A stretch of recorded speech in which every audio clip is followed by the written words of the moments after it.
ముందుగా అనకాపల్లి ప్రజలందరికీ నమస్కారం. నాకు చాలా ఇష్టమైన వ్యక్తులు ఎక్కువ మంది ఉన్న వేదిక ఇది. ముందుగా గౌరవ శాసనసభ్యులు ఆత్మీయులు మమతా రామకృష్ణ గారికి నమస్కారాలు. ఆయనకి నేను కాళ్ళకి నమస్కారం పెట్టని ప్రతిసారి ఆయన పైకి కనిపించదు కానీ చాలా బలంగా తోసేస్తున్నారు, లాగేస్తున్నారు.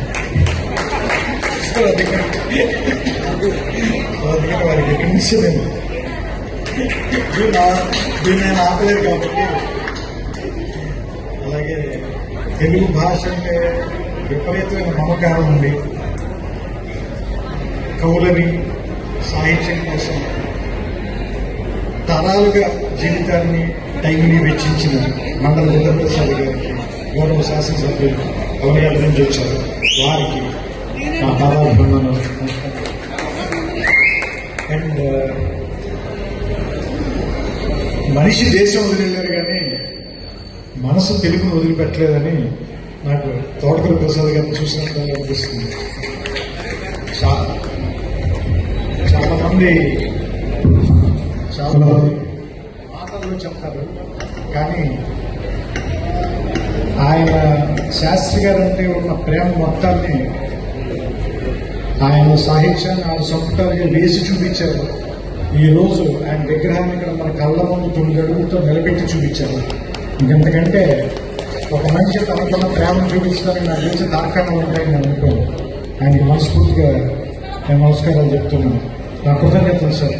సిరివెన్నెల కుటుంబం తరఫు నుంచి, మా అందరి తరఫు నుంచి, ఆయన పిల్లలు, ఆయన తమ్ముళ్ళు, వాళ్ళ పిల్లలు, వాళ్ళ మనవులు, వాళ్ళ అల్లుళ్ళు, మా అందరి తరఫు నుంచి సో మీకు మనస్ఫూర్తిగా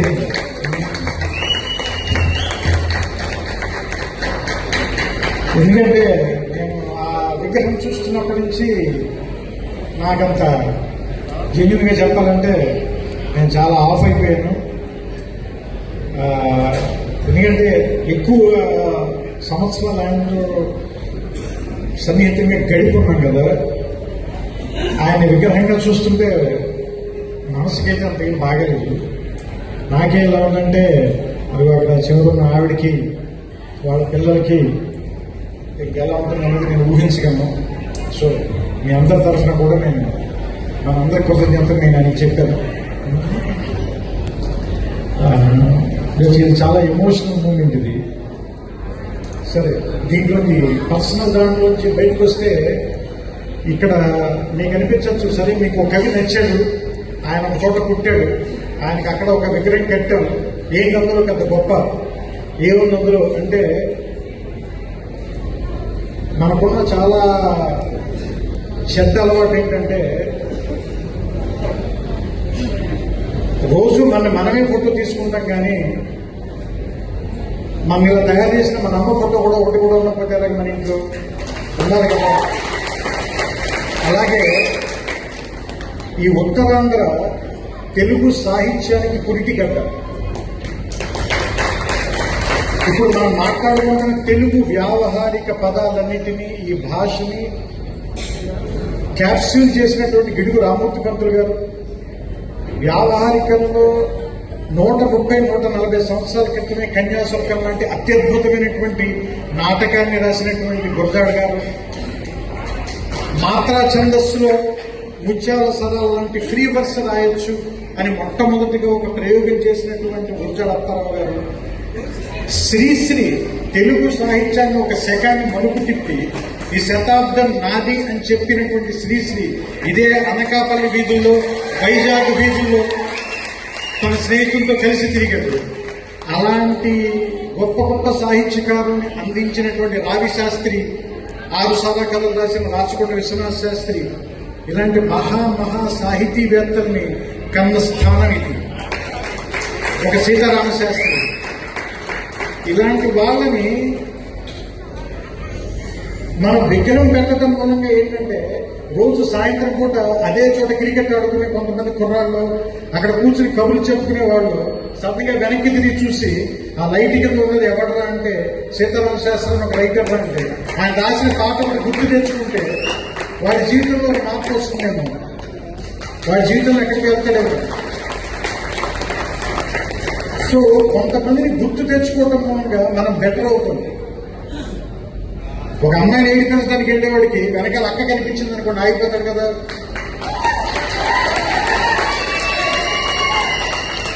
అంతే కదా.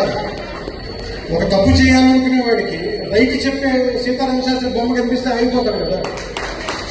అందుకని that's why these people are relevant. ఒక అగరత్తి వేగిస్తాం గదిలో మనం, అది కాలిపోతుంది. అగరత్తి లేదు అక్కడ, దాని తాలూకు బూడిదని కూడా తుడిచేస్తాం, కానీ దాని సువాసన మాత్రం గదిలో ఉండిపోతుంది. కొంతమంది మనుషులు ఉన్నప్పుడు వాళ్ళు ఎంత విలువో వాడు వెళ్ళిపోయిన తర్వాత కూడా అంతే విలువ, వాళ్ళ విలువ ఏమాత్రం తగ్గదు. అలాంటి వ్యక్తుల్లో సీతారామ శాస్త్రి గారు కూడా ఒకరు. మనం ఏం చేస్తామంటే మనం వ్యక్తులకి వాళ్ళంటే మనకి ఎంత ఇష్టమో ఎంత ప్రేమ మనం చెప్పం. మన అమ్మకి కానీ, మన నాన్నకి కానీ, మన అక్కకి కానీ, లేదంటే మన భార్యకి కానీ, మనతో కలిసి బతికినటువంటి మన స్నేహితులకు కానీ అనుకోని సందర్భాల్లో విషాదకరమైనటువంటి పరిస్థితుల్లో వాళ్ళు వెళ్ళిపోయిన తర్వాత మనం వాళ్ళు కరెక్ట్ గా కమ్యూనికేట్ చేయలేకపోయిన ఒక లోటు జీవితాంతం మిగిలిపోతుంది. కాబట్టి వాళ్ళు ఉన్నప్పుడే వాళ్ళంటే మనకి వాళ్ళంటే ఎంత గౌరవం, ఎంత ఇష్టం, ఎంత ప్రేమ చెప్తాం. ఇలాంటి వాళ్ళకి ఆ అవకాశం లేదు కాబట్టి వాళ్ళు వెళ్ళిపోయిన తర్వాత కూడా ఈ రకంగా వాళ్ళంటే మనకున్నటువంటి గౌరవాన్ని, ప్రేమని ప్రకటిద్దాం. దీనివల్ల తరువాతి తరాల వాళ్ళు బెటర్ అవుతారు ఖచ్చితంగా. ఎందుకంటే నేను షేక్స్పియర్ పుట్టినటువంటి విలేజ్ చూశాను, అలాగే మొజార్ట్ అనేవాడు పుట్టినటువంటి ప్లేస్ చూశాను ఆస్ట్రియాలో. సో ఇలాంటి ప్లేసెస్కి వెళ్ళినప్పుడు వాళ్ళకి ఎంత గౌరవిస్తారు. అతను నడిచిన ప్లేస్, అతను వాడిన పియానో, అతను పట్టుకున్న పెన్ను, అతను రాసిన బల్ల, అతను వేసుకున్న బట్టలు, అతను వాడిన చేతికర్ర, వీటికి ఎంత విలువ ఉన్నప్పుడు ఇతను రాసిన పాటలు, ఈయన మన జీవితంలో తెచ్చిన మార్పులు, ఎన్ని రోజుల్ని ఎంత నిస్సారమైనటువంటి సాయంకాలాన్ని ఎంత ఉత్తేజభరితంగా మార్చిన వ్యక్తులు వీళ్ళు. సో ఇలాంటి వాళ్ళకి మనం విగ్రహం పెట్టడం మూలంగా మన కృతజ్ఞతలు చాటమే.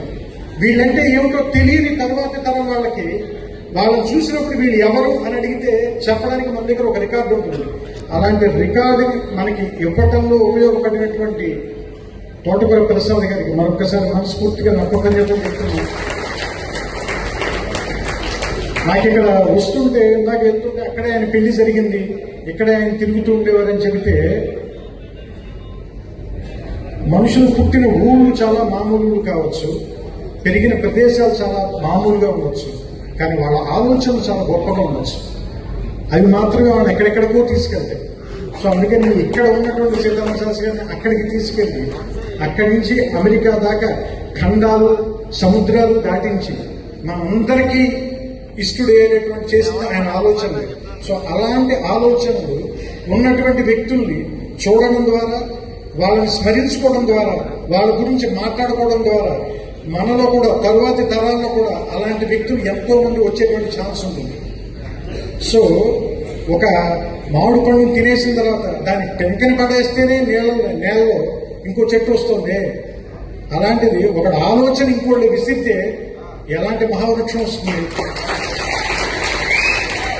సో అందుకని అలాంటి వ్యక్తులు విగ్రహాలు ఎందుకు పెట్టాలి, లేదంటే వాళ్ళ గురించి పుస్తకాలు ఎందుకు రాయాలి, వాళ్ళకి వర్ధంతులు ఎందుకు చేయాలి, వాళ్ళకి జయంతులు ఎందుకు చేయాలి అంటే దండలు వేసుకోవడానికేమో, లేదంటే ఏమంటారు దాన్ని దీపాలు వెలిగించడానికేమో, ఉపన్యాసాలు ఇవ్వడానికి కాదు. దానివల్ల చాలా మందికి వాళ్ళు ఏం చేశారో గుర్తు తీసుకురావడానికి. ఎస్పెషల్లీ నేను మాట్లాడదలుచుకుంది ఇక్కడి నుంచి విజయనగరం దాకా ఉన్నటువంటి ఈ ప్రాంతం తెలుగుకి ఎంతో చేసింది. చాలా మంది గ్రేట్ పీపుల్ ఇచ్చింది. సో అది ఈయనతో మొదలుపెట్టి ఇంకా చాలా మందిని మనం గుర్తు చేసుకోవాల్సిన అవసరం ఉంది అనడానికి సిరివెన్నెల సీతారామ శాస్త్రి గారిని మొదటి అక్షరంగా పెట్టుకుని ఈ వర్ణమాల పూర్తి కావాలని మనస్ఫూర్తిగా కోరుకుంటూ ఇక్కడికి ఇచ్చేసి మీ అందరికీ నాకు అవకాశాలు ఇచ్చినటువంటి వారికి మనస్ఫూర్తిగా నా కృతజ్ఞతలు చెప్తూ మీ అందరికీ వినయంగా నమస్కారాలతో కృతజ్ఞతాభివందనాలు చెప్తున్నాను. మరొకసారి ఏదైనా తప్పుగా మాట్లాడినా, ఏమైనా ఇబ్బంది పెట్టినా దయచేసి నన్ను క్షమించండి. అందరికీ శుభ సాయంత్రం. నమస్కారం.